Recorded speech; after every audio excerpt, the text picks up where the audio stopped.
Yes, ito mga kasama, no, tuloy-tuloy pa rin ang pagdating ng mga pagkain mula sa mga taga-suporta ni former President Rodrigo Roa Duterte dito sa labas ng kanyang bahay sa Doña Luisa Subdivision sa Davao City. Karamihan dito mga kasama, may mga OFW, mga kapitbahay ni Presidente Duterte, mga taga-suporta niya po mga kasama. So para po ito sa mga nag-aantay o nag-aabang, nagbabantay sa lahat ng andito para kay former President Rodrigo Roa Duterte mga kasama.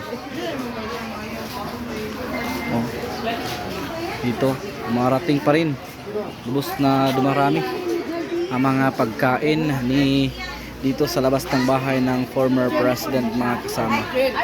So andito pa mga kasama, oh, tubig dumarating na rin. Tsaka diba dito mga kasama, meron pa rito. So mga taga-suporta, busog na kayo ko.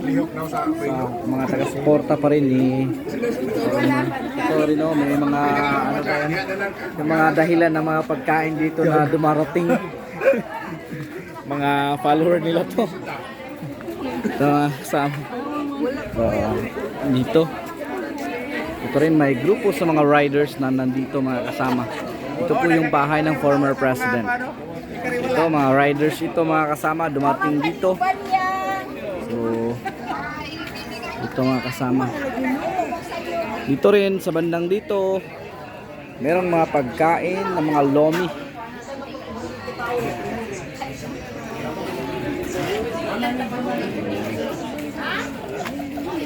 Marami pa ring mga tao rito sa labas ng bahay ng former president.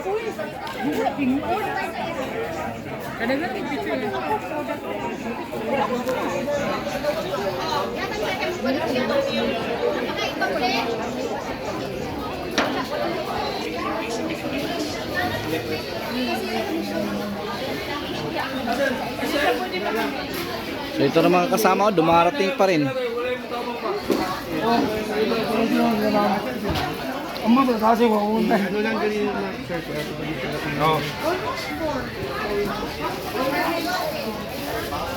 Ay na ma'am, si sir na kung pa naman yung pangalan.